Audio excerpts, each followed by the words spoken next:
My name is Captain Katie Harvey. I'm 27 years old and I serve in the United States Army. 30 minutes before I was supposed to get married, I stood frozen, watching my future mother-in-law, Margaret Wilson, set my wedding dress on fire. The dress I'd spent 6 months sewing by hand. The flame from her gold-plated Zippo lighter licked at the satin silk, turning the symbol of my love into a column of foul, black smoke. She dropped the lighter onto the polished hardwood floor, her face a mask of contempt. "I told Jason," she hissed, her voice as sharp as broken glass. "The Wilson family does not marry soldiers who are used to rolling around in the mud. Who do you think you are, bringing that cheap bronze medal in here and thinking it means anything? It's just a piece of metal, you little country girl. My daughter-in-law needs to know how to throw a gala, not how to clean a rifle." She believed she had won. But she had no idea that on the phone, propped discreetly on the vanity, a live stream to my unit in Germany had been running for the last 20 minutes. Let me know where you're watching from in the comments, hit that like button, and subscribe if you believe that honor is forged in fire, not bought with money. The first thing that registered wasn't the sight, but the smell. An acrid chemical stench that clawed at the back of my throat. The smell of something beautiful being violently unmade. My wedding dress, which had been hanging pristine from an ornate hook just moments before, was now engulfed in a hungry orange flame. The heat washed over my skin, a dry, blistering wave that made the air in the bridal suite shimmer. The fire didn't roar. It hissed, a venomous sound as it devoured 6 months of my life. Of late nights bent over a sewing machine, of careful stitches, and a belief in a future. My bridesmaids gasped, a chorus of sharp, horrified breaths that seemed to suck the remaining oxygen from the room. I heard their shock, their disbelief. But I didn't scream, I didn't cry. My body went still, but my mind went into overdrive, the years of training at West Point kicking in like a reflex. Threat assessment, one hostile, Margaret Wilson. Motive, elimination of perceived social contamination. Asset destroyed, wedding dress, handmade. Sentimental and monetary value high. Enemy intent, complete demoralization prior to main event. Psychological warfare, everything slowed down, the way it does in the moments before an ambush. The frantic gestures of my friends blurred at the edges of my vision. The only thing in sharp focus was Margaret's face. I cataloged every detail with cold precision. The triumphant curl of her lip, the manic gleam in her eyes, the slight tremor in her hand that betrayed the adrenaline coursing through her veins. She wasn't a grieving mother-in-law. She was an enemy combatant enjoying her victory. I wasn't watching a dress burn. I was witnessing a declaration of war. My old drill instructor at West Point used to scream it until his voice was raw. When you are under enemy fire, you do not panic. You analyze, you adapt, you overcome. Margaret let the silence hang for a moment, savoring the destruction. Then she launched her verbal assault, each word a carefully aimed bullet intended to shatter my self-worth. "Did you really think this was going to happen?" she began, her voice dripping with derision as she gestured at the smoldering remains of the dress.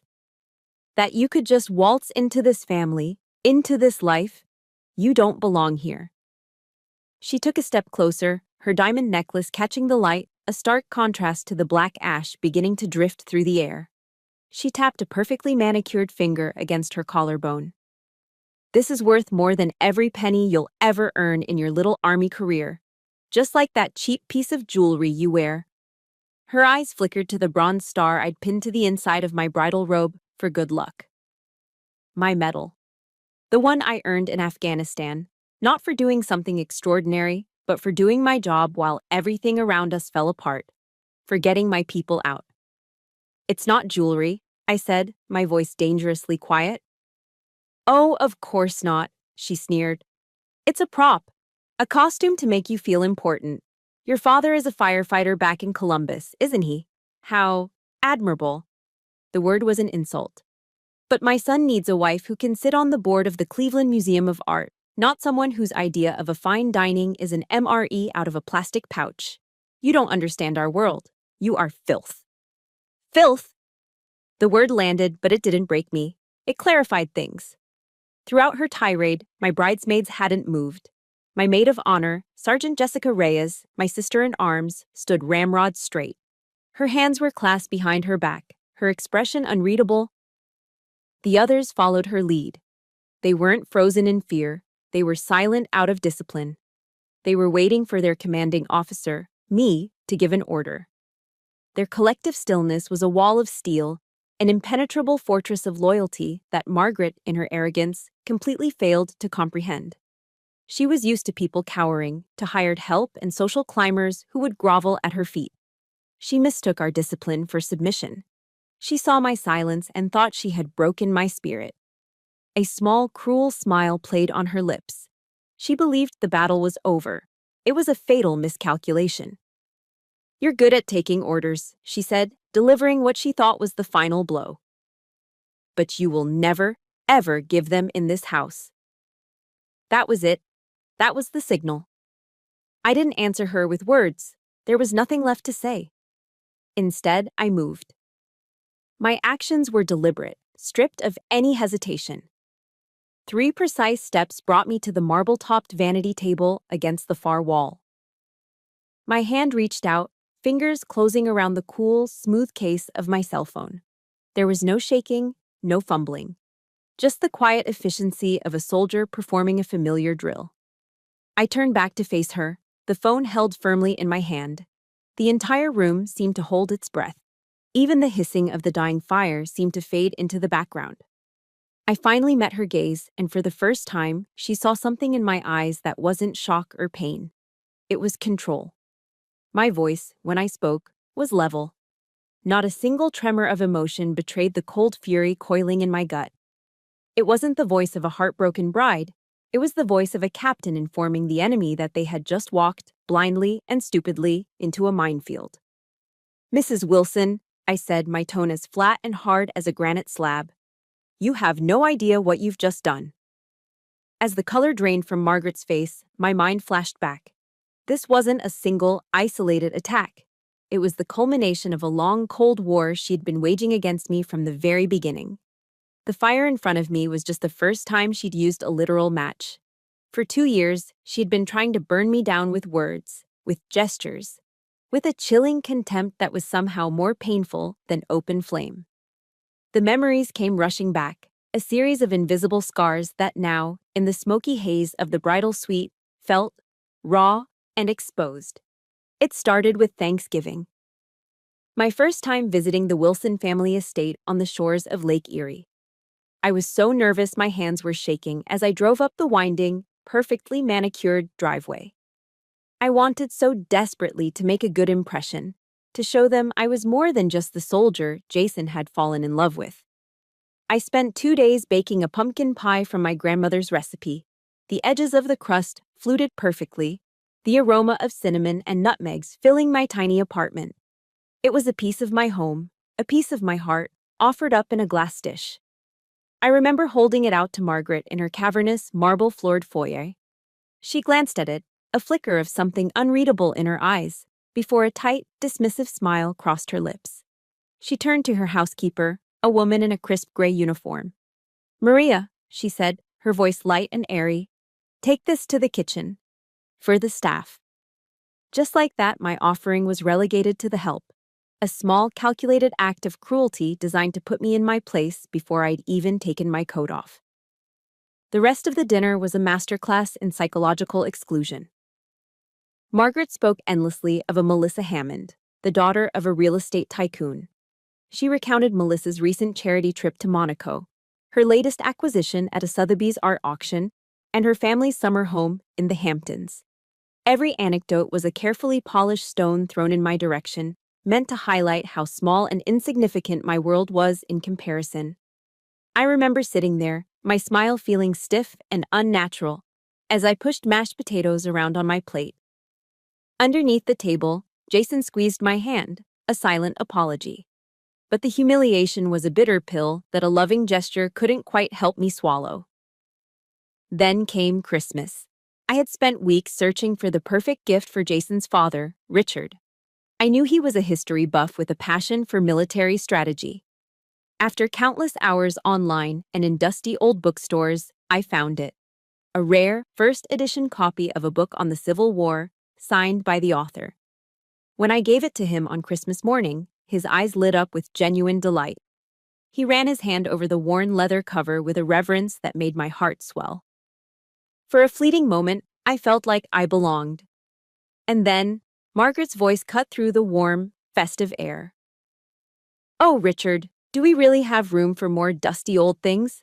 She turned to me, her smile as sharp as a shard of glass from a broken ornament. "Katie, dear, next time, a nice bottle of wine will do just fine. It's simpler, and far more suited to our standards." She had taken a moment of genuine connection and twisted it into a lesson on social class. The book, my thoughtful gift, was now just a dusty object, and I was the country mouse who didn't know any better. But the moment that truly carved itself into my memory happened a few months later.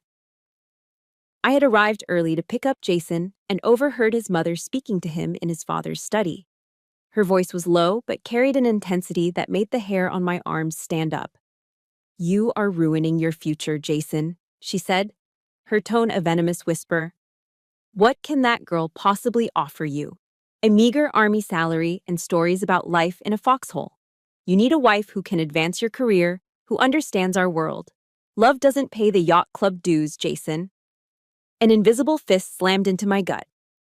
In that moment, I understood with chilling clarity that in Margaret Wilson's eyes, I wasn't a person. I wasn't the woman her son loved. I was a liability, a bad investment, a line item on a balance sheet that didn't add up. After each of these moments, Jason was there. He would wrap his arms around me, his voice thick with shame and frustration. He would apologize for his mother, for her cruelty, for the world he came from. And he would make me a promise. "Once we're married, Katie, it will all be different," he'd say, his eyes pleading with me to believe him. "She'll have to accept you. You will be my family, my number one priority. I promise." I clung to that promise. I held on to it like a lifeline through every condescending remark, every dismissive gesture, every quiet humiliation. I endured because I believed in his love, and I believed that love would be enough to build a bridge over the chasm his mother had dug between us. It was that faith, that belief in his promise, that had given me the strength to stand here today, to put on the dress, and to walk towards a future with him. And if you've ever had to hold on to a promise or bite your tongue during a holiday dinner just to keep the peace, please support this story by hitting the like button. And if you feel comfortable, just type, "I understand," in the comments below. It helps more than you know. Standing in that room, the smell of burnt silk filling my lungs, I realized the full weight of my father's words echoing in my mind. He was a firefighter, a man who understood destruction better than anyone. "You can't choose the fires you have to face, Katie girl," he used to tell me. "But you can always choose how you walk into them and how you walk out." I had endured Margaret's small, insidious fires for 2 years, shielded by the promise of a future where I wouldn't have to fight anymore. But looking at the ashes of my dress, I understood. The war wasn't over. It had just begun. And this time, I wouldn't be using someone else's promise as a shield. I would be using my own. For a few seconds after I spoke, the room was suspended in a strange, taut silence. The air, thick with the smell of smoke and malice, seemed to crackle with unspoken energy. Margaret stared at me, her expression a mixture of defiance and confusion. She hadn't yet grasped the full meaning of my words, the shift in power that had just occurred. In that brief, silent standoff, my mind wasn't in the smoke-filled bridal suite anymore. It was somewhere colder, harsher, and far more real. I was back in the biting winter winds of upstate New York on the grounds of West Point. I felt the familiar ache in my bones, the ghost of a 50-pound rucksack digging into my shoulders. I remembered the forced marches through miles of frozen mud, my feet a massive blisters inside my boots, every muscle screaming in protest, yet my will refusing to buckle. I remembered the profound loneliness of being one of only a handful of women in my company, the constant unspoken pressure to work twice as hard, to be twice as tough, just to earn a baseline of respect. I remembered pushing my body and mind to the breaking point and then pushing further. Those years had been a crucible. They had stripped me down to my core and forged me into something new, something stronger. They had taught me that pain is temporary and that true strength isn't about how loudly you shout, but about how you hold the line when everything is trying to break you. Margaret Wilson and her petty, cruel little fire. She was nothing.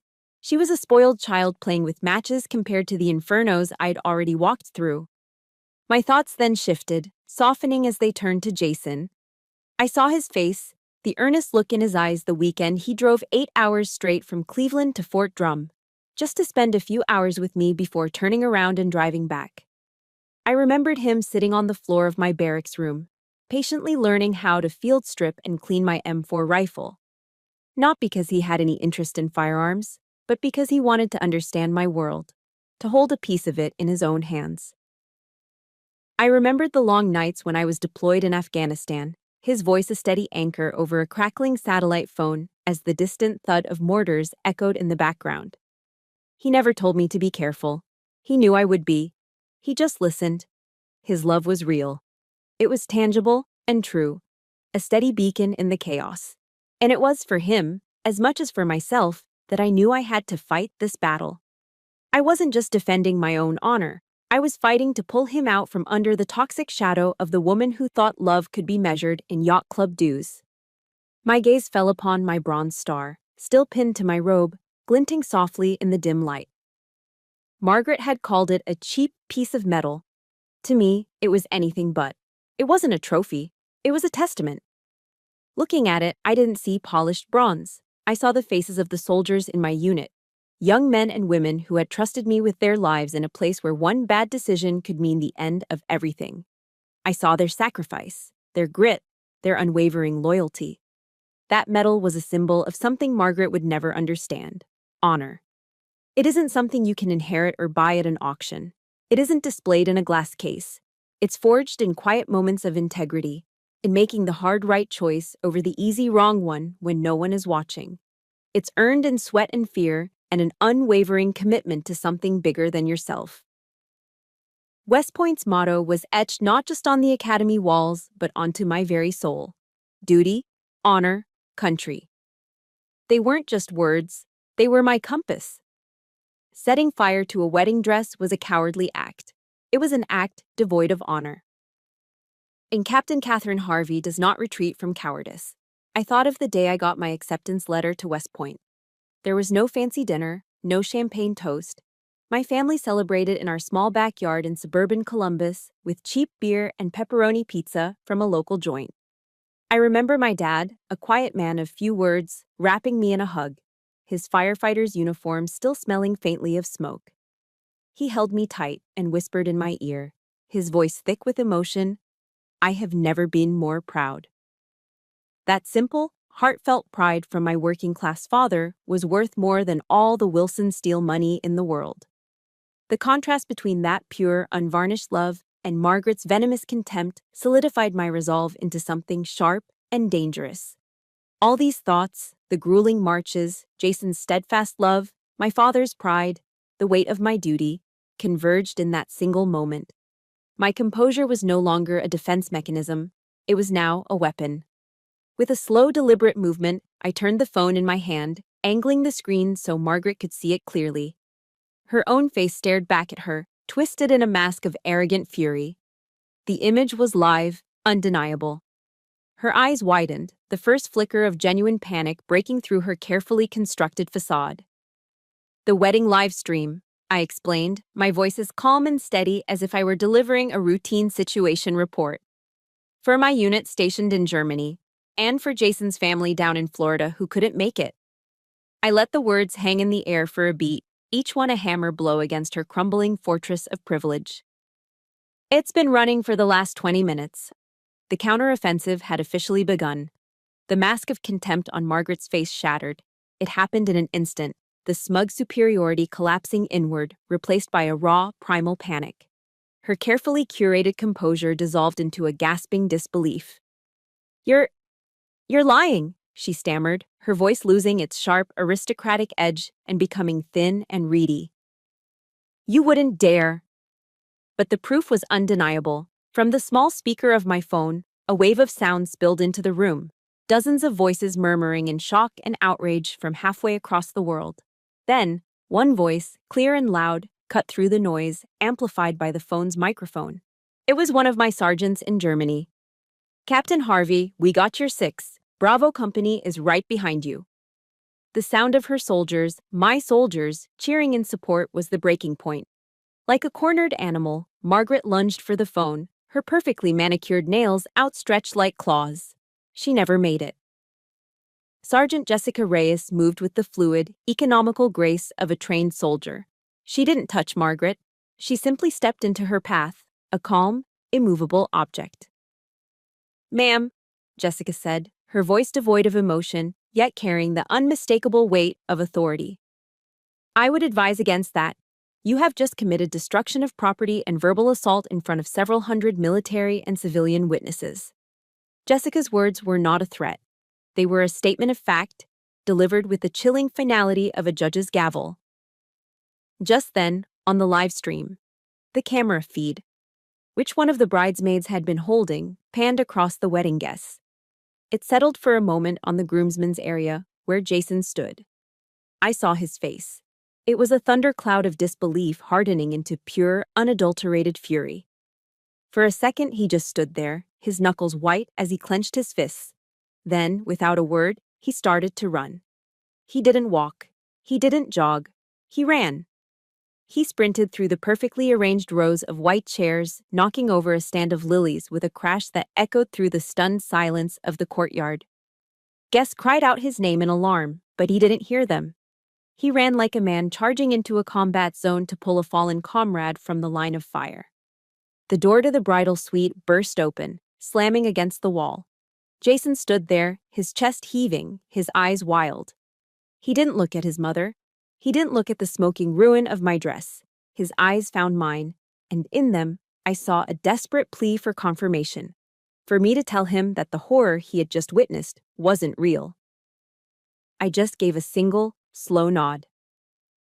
That was all it took. The anger in his face curdled into a deep, profound disappointment that was somehow more devastating to witness. He finally turned to his mother. "Mom," he said, his voice low and trembling with a rage I'd never heard from him before. "Tell me I did not just watch you set fire to the wedding dress of a decorated officer of the United States Army." While Jason confronted his mother, another drama was unfolding among the guests.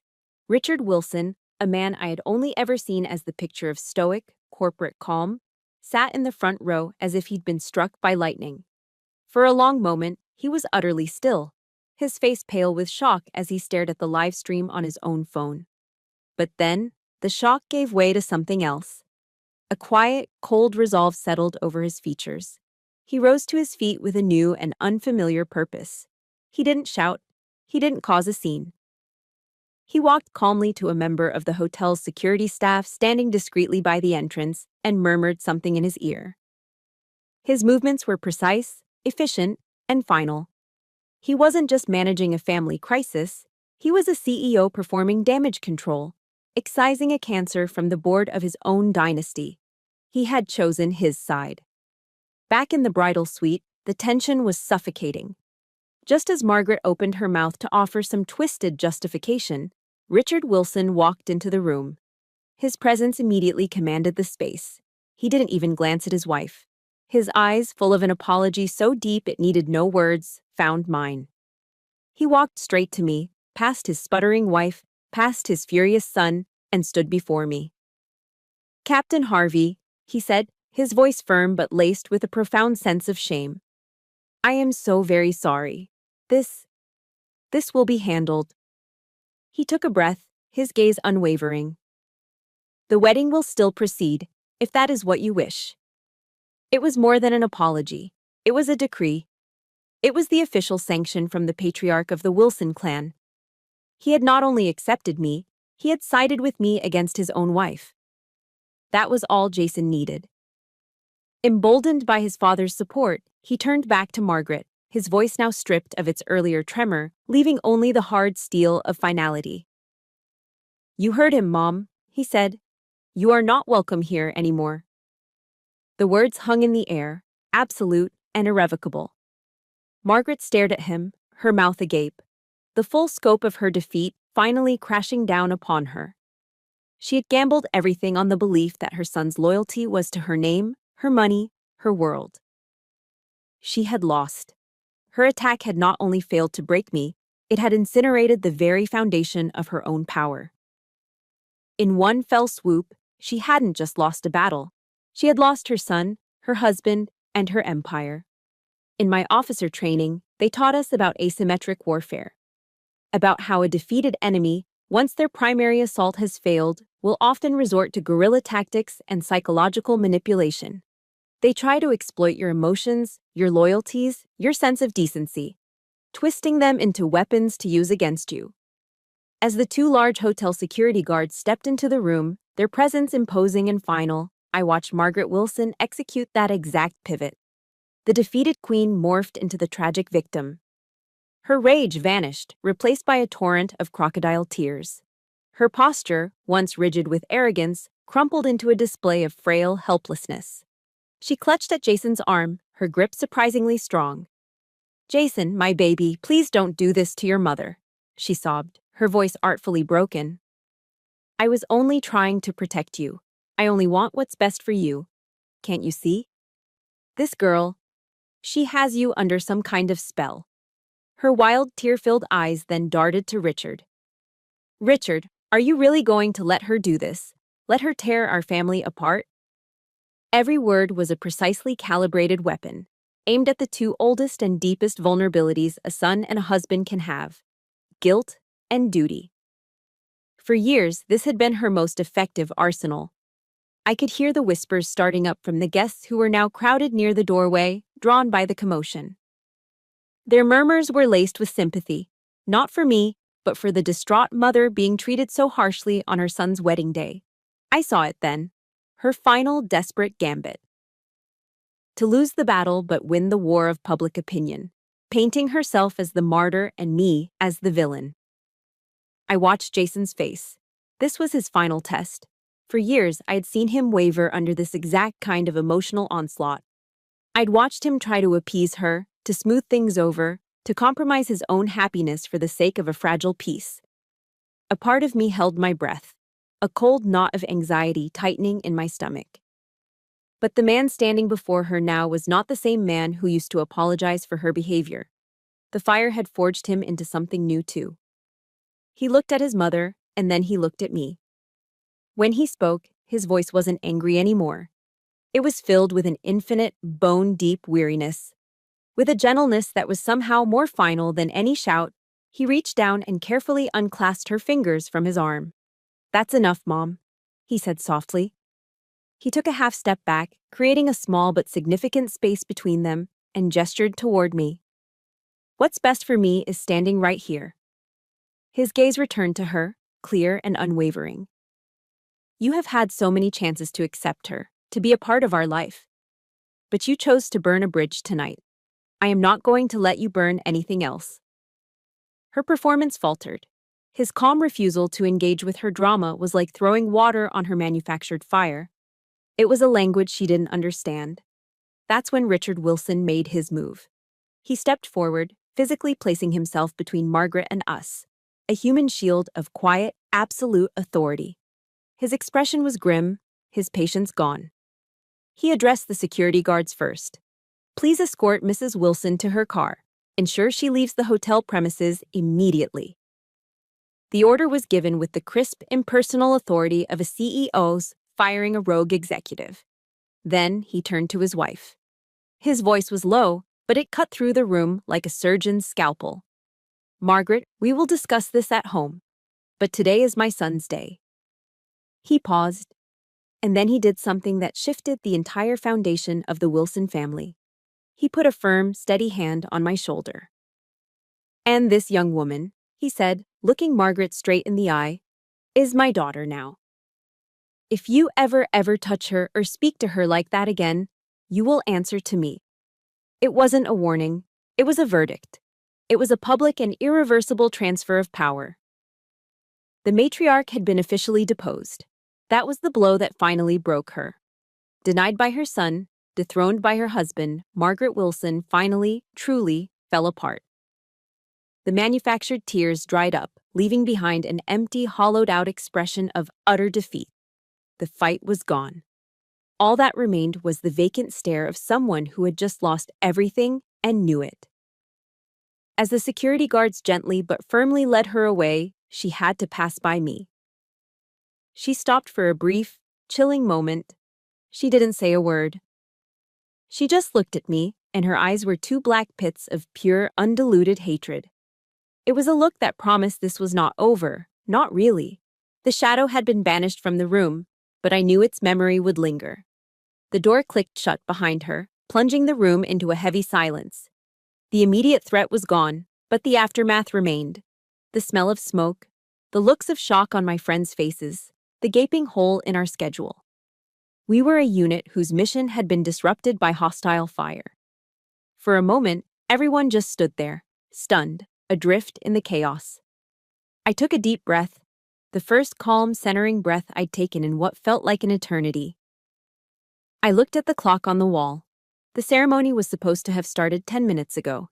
I pushed aside the lingering image of Margaret's hateful glare and stepped back into my role. Not as the bride, not as the victim, but as the one in charge. My voice cut cleanly through the silence, crisp and clear. "All right," I said, my tone leaving no room for argument. "We have 20 minutes. Let's get to work." My words cut through the stunned silence, and the atmosphere in the room shifted instantly. The lingering shock and chaos evaporated, replaced by a surge of focused energy. I had just turned a bridal suite into an impromptu tactical operations center. Every person in that room, my bridesmaids, Jason, even Richard Wilson, snapped to attention, their eyes on me, waiting. The soldier in me took over completely. "All right, listen up," I said, my voice crisp and authoritative. The panic was gone. The hurt was compartmentalized. There was only the mission. Mission failure is not an option. The ceremony proceeds in 20 minutes. We need a new operations plan, and we need it now. I turned to Jason first. The look of awe on his face was something I'd tuck away to appreciate later. Right now, he was an asset. "Jason, you're on guest liaison. Get out there, find the wedding coordinator, and run interference. Tell them there's a minor wardrobe delay. Keep everyone calm. Project confidence." He nodded sharply, a flicker of his old, easygoing smile returning, now underpinned with a new respect. "Got it." He was gone before the word finished echoing. Next, I looked at Sergeant Reyes. "Jess, you're my XO on this. Get a sit rep from all bridesmaids. We need everyone calm, focused, and ready to execute. No panic. We hold the line." Jessica's expression was grimly professional, but I saw a fierce pride in her eyes. "Hoo-ah!" she barked, then immediately began murmuring orders to the other women, who instantly started checking their makeup, adjusting their dresses, readying themselves for the next phase. "What's plan B, Katie?" One of my other bridesmaids, a sweet girl named Sarah, asked nervously, her eyes wide. "We don't have a dress." For the first time all day, a genuine, confident smile spread across my face. "There's always a plan B," I said. My eyes found Melody, another bridesmaid who worked as a buyer for a high-end fashion boutique in downtown Cleveland. "Mel, you remember the designer, Michelle Keane? The one we met at the fundraiser for veterans housing?" Melody's eyes lit up with understanding. "Yes, of course. Call her, now," I commanded. "Tell her Captain Harvey has a situation and is calling in a favor. Tell her we need a sample dress, size 4, ivory or white, clean, elegant, powerful. Tell her it's a matter of urgent operational importance. Go." Melody was already dialing her phone as she scrambled out the door. I was so focused on delegating that I almost didn't notice Richard Wilson watching me. He had been standing silently in the corner, observing the entire exchange with the keen, analytical eye of a man used to commanding boardrooms. He saw a problem being dismantled, a crisis being managed, a leader emerging from the smoke. He stepped forward. "Let me help," he said, his voice a low rumble of efficiency. He pulled out his own phone. "My driver will be at Ms. Keene's boutique in 10 minutes, so he has clearance to bypass traffic." It wasn't a suggestion. It was the execution of a logistic solution. He understood the mission. He was now part of the team. While he was on the phone, a moment of quiet gratitude washed over me. I looked at the determined faces around me, each person moving with purpose, a well-oiled machine kicking into gear. And then Richard hung up his phone and walked over to me. He stood for a moment, just looking at me, his expression unreadable. "Your father," he said, his voice softer now, "must be a very proud man." Coming from him at this moment, the words landed with more weight than any medal. It was the acceptance I had stopped allowing myself to hope for, given freely and with respect. A lump formed in my throat, but I pushed it down. There was no time for tears. Jason returned, his part of the mission complete. "Coordinator is briefed. Guests think we're just running on bride time," he reported, a grin on his face. He came to stand beside me, not to take over, but to support. He didn't ask what was wrong or how I was feeling. He simply looked at me, his eyes shining with a love so profound it almost took my breath away, and asked the only question that mattered. "What's next, Captain?" Before I could answer, before everyone scattered to their assigned tasks, I turned back to my phone, which was still propped on the vanity, its small light indicating it was still live. I picked it up and looked directly into the lens. My voice was steady, imbued with a strength I drew from the people in the room and the ones watching from thousands of miles away. "To everyone watching, especially to Bravo Company," I said, my voice ringing with conviction. "Thank you for your patience. We've had a minor change in the operational timeline, but I assure you, the mission will be accomplished." I let a small, fierce smile touch my lips. Love and honor will always win, even when under enemy fire. And if you believe that a person's true character is revealed not when things are easy, but when they're under fire, hit that like button. Let's fill the comments with a simple "hooyah" to show support for everyone who refuses to back down. From the phone speaker, a thunderous roar erupted, the sound of my other family, my brothers and sisters in arms, cheering from their base in Germany. It was the sound of unwavering support, a tidal wave of loyalty washing over me. The cavalry had arrived, and we were ready to finish the fight. The 17 minutes it took for Richard's driver to return felt like the longest 17 minutes of my life. The controlled energy in the room had simmered into a tense, collective holding of breath. We had a plan. But a plan is just a theory until it's executed. A part of my mind, the cynical part forged in the deserts of Afghanistan, kept whispering, "What if it doesn't work? What if there's no dress?" I pushed the thought away, focusing on the steady ticking of the clock on the wall, each second a small hammer blow against my resolve. Then, a flurry of motion outside the door, and a man in a crisp suit, breathing heavily, burst in carrying a long white garment bag like it was a holy relic. The mission was a go. The collective sigh of relief in the room was a physical thing. Melody took the bag with the reverence it deserved and unzipped it. There was no rustle of lace, no shimmer of beaded satin. Instead, the material that emerged was a solid, substantial ivory crepe. It was a masterpiece of minimalist design, with clean lines, a strong silhouette, and an air of uncompromising elegance. It didn't whisper of fairy tales. It announced its presence with quiet authority. As Melody and Jess helped me into it, the cool, heavy fabric settled over my shoulders like a mantle of command. I looked at my reflection, and for the first time that day, I saw myself clearly. The girl who had painstakingly sewn a dress full of soft, hopeful dreams was gone, burned away in Margaret's fire. In her place stood this woman, reflected in the mirror. This dress wasn't for a princess. It was armor for a queen. It fit the person I had been forced to become in the last hour, and it felt more honest, more me, than the original ever could. While the other bridesmaids performed a whirlwind of touch-ups on my hair and makeup, Melody, with the skilled hands of a seasoned pro, made a few lightning-fast alterations with a needle and thread she'd produced from her purse. The entire room moved with the seamless efficiency of a pit crew, each person executing their role flawlessly. One of my bridesmaids still held the phone, the live stream broadcasting every focused, determined moment. I met her eyes in the mirror and nodded. Keep it rolling, I said, my voice steady. Let them see us march. When the doors to the bridal suite finally opened, the traditional wedding march began to play. My father, his firefighter's dress uniform immaculate, stood waiting for me. His face was a roadmap of pride, love, and unshed tears.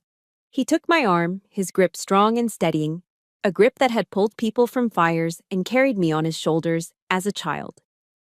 "Ready, Captain," he murmured, his voice thick. "Ready, Dad," I whispered back, squeezing his arm.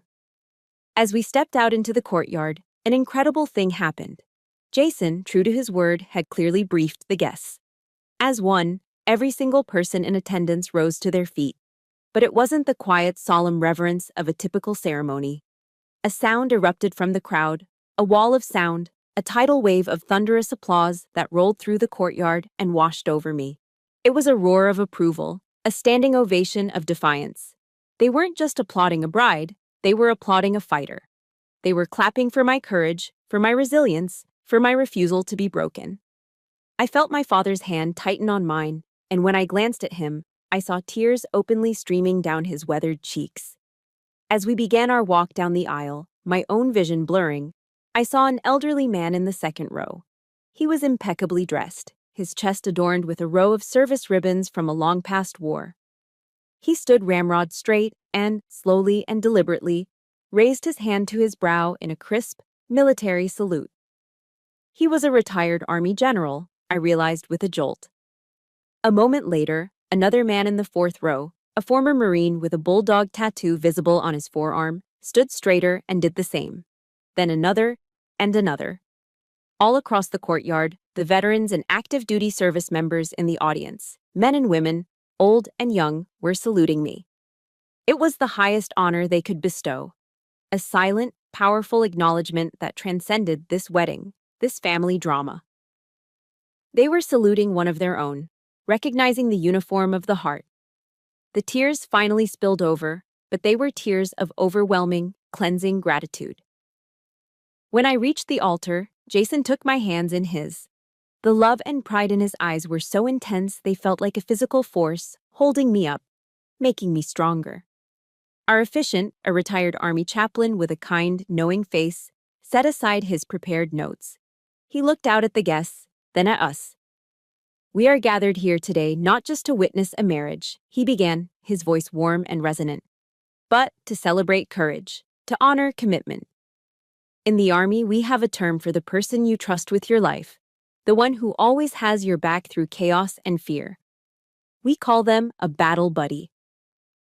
Today, Jason and Katie are choosing to be battle buddies for life, pledging to defend and support one another in times of peace and in times of conflict." When it was time for the vows, Jason turned to me, his hands enclosing mine, a warm, solid anchor. He didn't recite the traditional words. He spoke from his soul, his voice clear and strong, echoing the vows of a soldier. "Katie," he began, his gaze locked with mine, healing every wound Margaret had tried to inflict. "I promise to be your constant rear guard, to be your cover in every firefight, to be your comrade in every battle this life throws at us. I will never accept defeat. I will never quit. And I will never, ever leave a fallen comrade behind. My mission, starting today and for the rest of my life, is you." By the time he finished, I was crying freely, as was half the audience. Every word was a balm, a promise of a true and equal partnership. When the chaplain finally said, "I now pronounce you husband and wife," Jason didn't just kiss me. He pulled me into a fierce, grounding embrace, a hug that spoke of relief, of boundless love, and of a respect so profound it settled deep in my bones.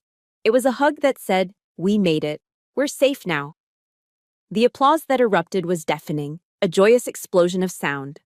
And through the live stream, we could hear it, a tinny but triumphant roar of cheers from Bravo Company in Germany. This wasn't just the end of a ceremony. It was the declaration of a victory. We had faced enemy fire, together, and we had won. Walking into the reception hall felt like stepping from a battlefield into a victory celebration.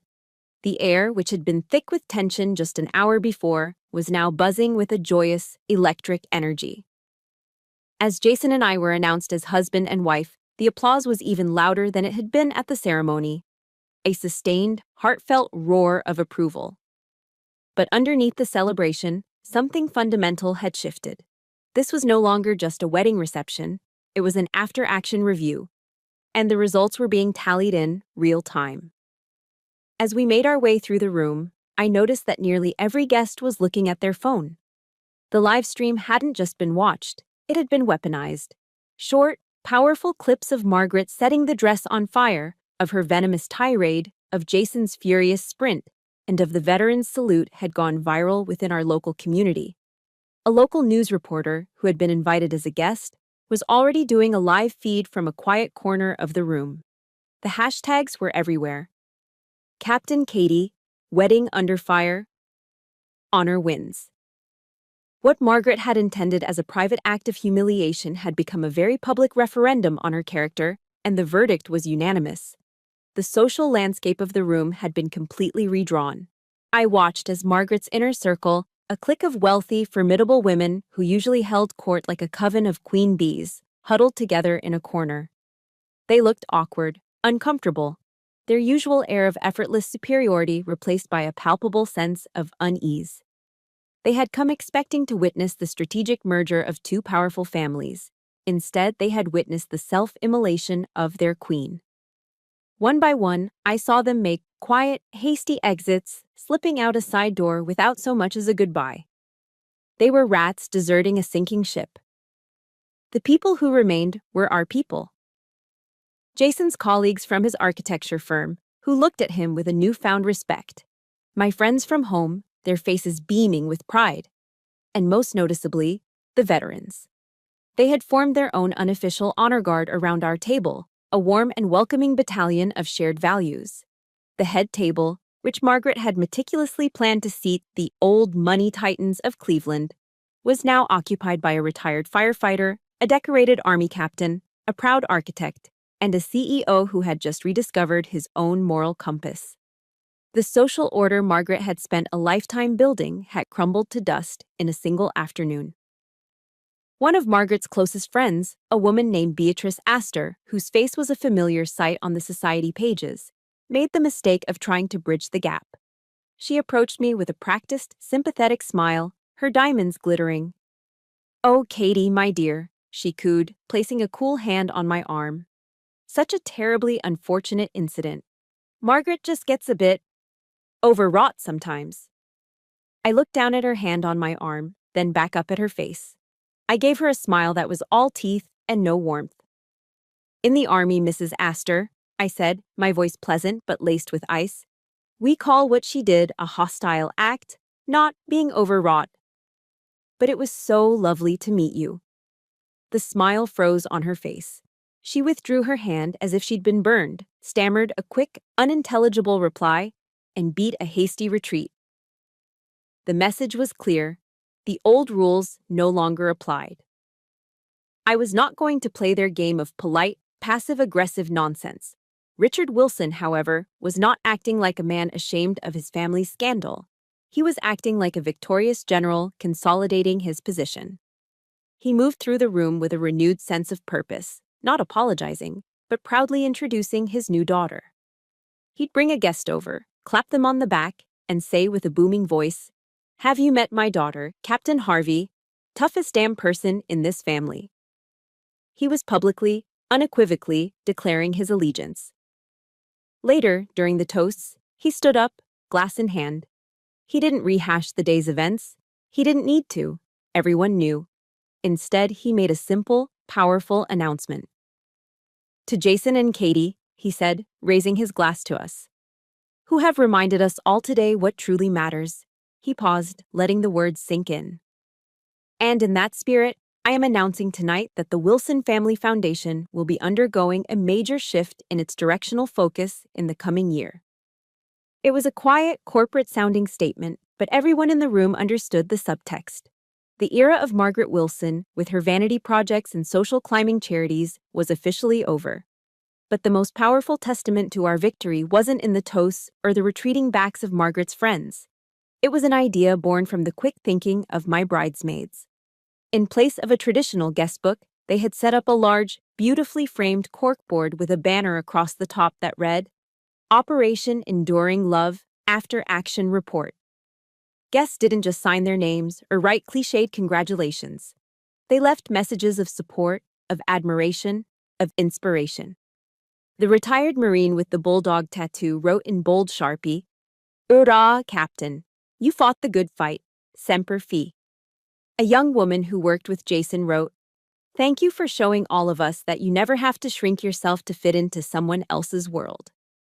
My favorite was a simple note scrawled on a cocktail napkin and pinned to the board. Honor runs deeper than money. Your dad must be proud.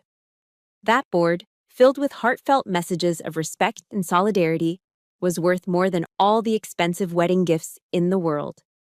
It was the ultimate proof that we had won not just a battle, but the war for what truly mattered. The celebration, as all intense operations do, eventually wound down. The band packed up, the last of the champagne was poured, and the grand ballroom slowly emptied out, leaving behind a comfortable quiet filled with our closest friends and family. The adrenaline of the day had faded, replaced by a warm, bone-deep exhaustion. It was the satisfying fatigue that comes after a hard-fought victory. We were surrounded by love and laughter, basking in the glow of our unconventional triumph. It was then that I saw Jason standing off to the side, his shoulders slumped slightly as he stared at his phone. The joyous light that had been in his eyes all evening had been replaced by a familiar shadow of sadness and fatigue. I walked over and gently touched his arm. He looked up, his smile not quite reaching his eyes, and showed me the screen. It was a long text message from his father. My eyes scanned the words. Richard had spoken with Margaret after she'd been escorted home. The text described a woman utterly broken, not, Richard noted with clinical precision, by remorse for her actions, but by the public demolition of her social standing. Her empire of influence had crumbled, and she was lost in the rubble. Richard had issued an ultimatum. She was to begin intensive psychological therapy immediately.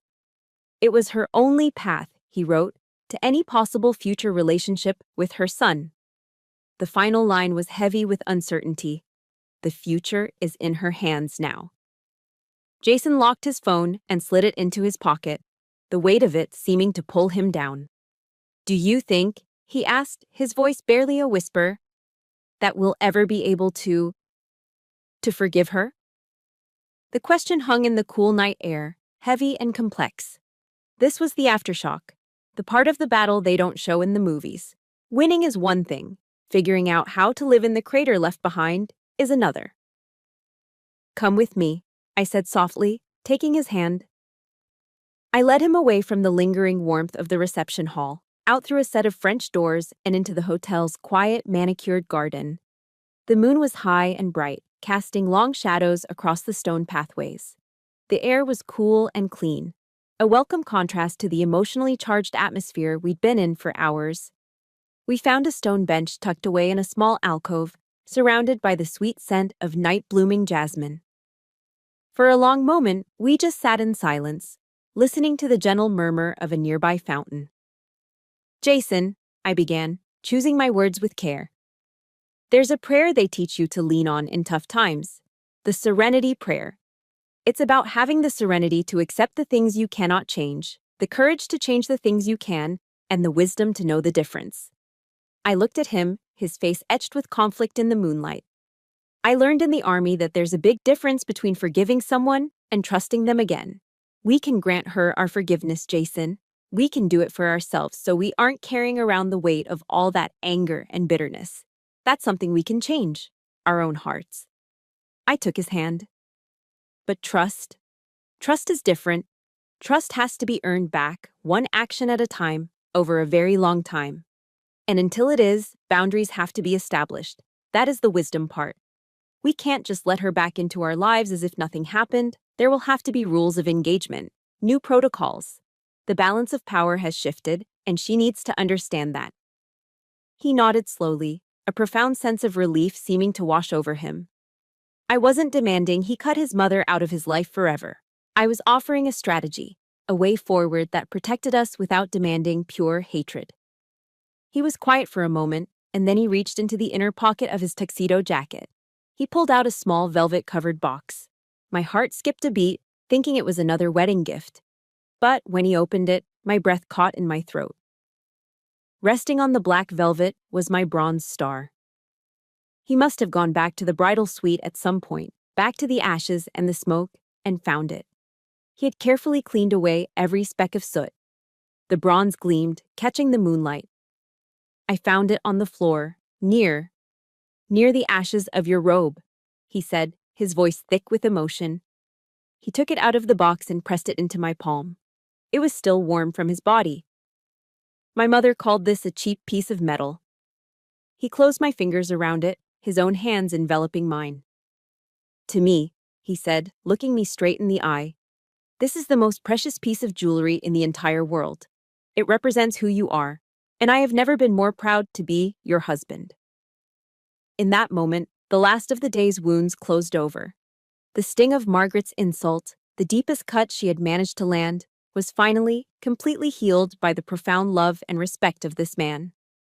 The validation from Richard, the support of my friends, the cheers of my unit, they had all been powerful.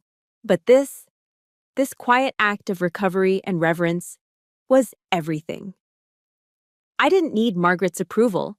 I never had.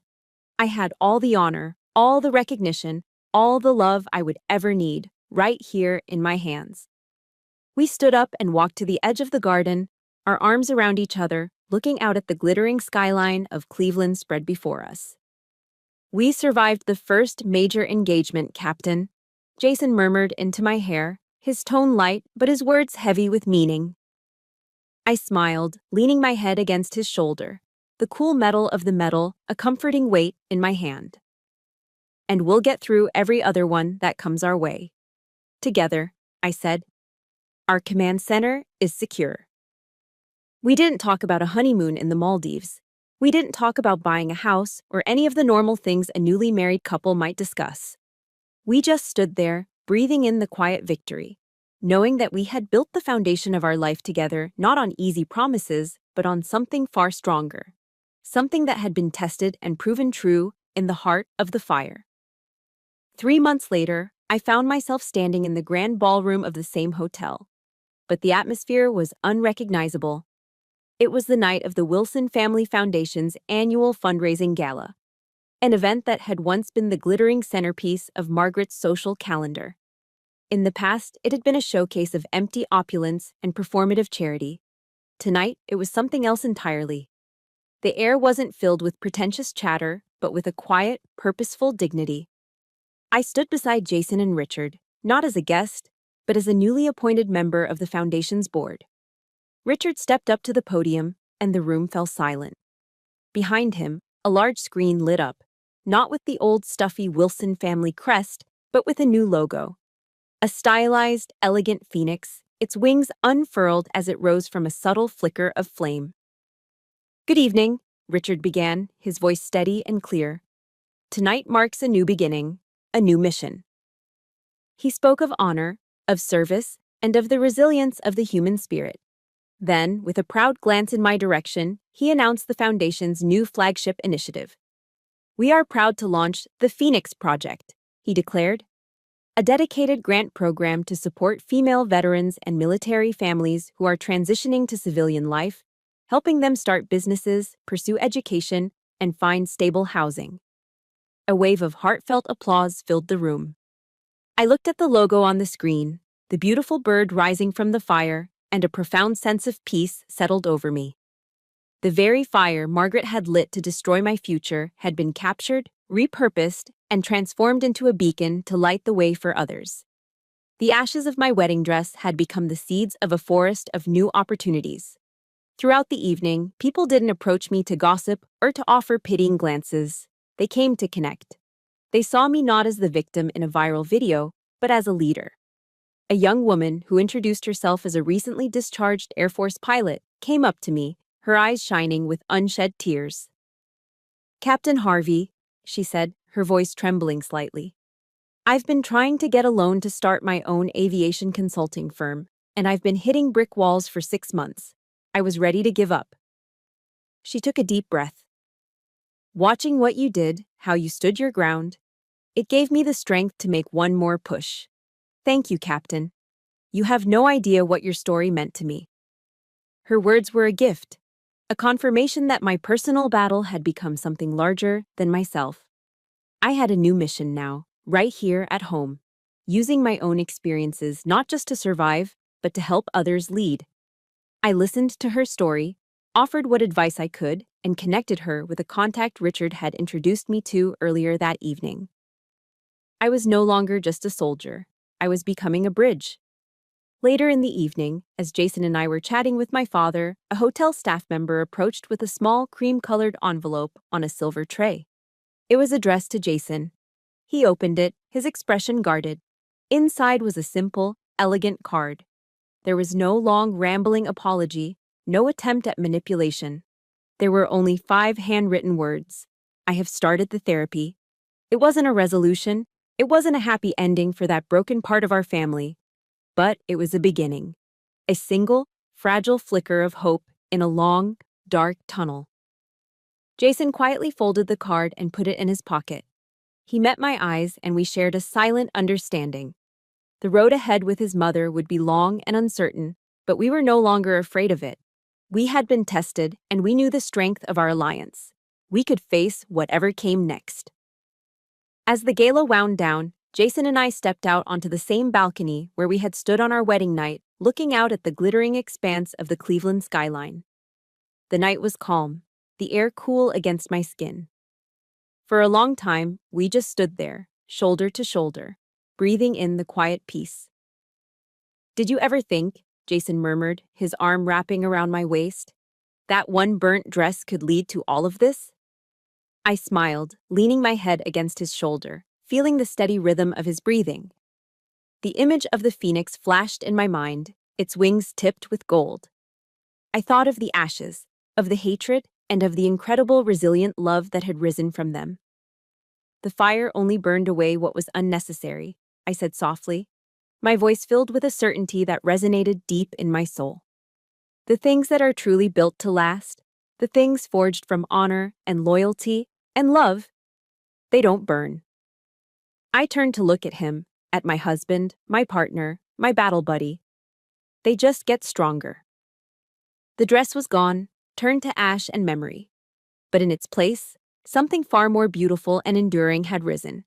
A legacy of strength, a future of purpose, and a love as unbreakable and immortal as the phoenix itself. That night on the balcony, I realized my story wasn't about a wedding dress at all. It was about discovering that the strongest armor we can ever wear is the honor we earn and the love we fight for. Thank you for walking through the fire with me on this journey. My greatest hope is that it reminds you of your own strength. If this story resonated with you, please consider subscribing and joining our community. We believe every scar has a story, and every story has the power to heal. Share your thoughts in the comments below. Your voice matters here. Until next time, stay strong.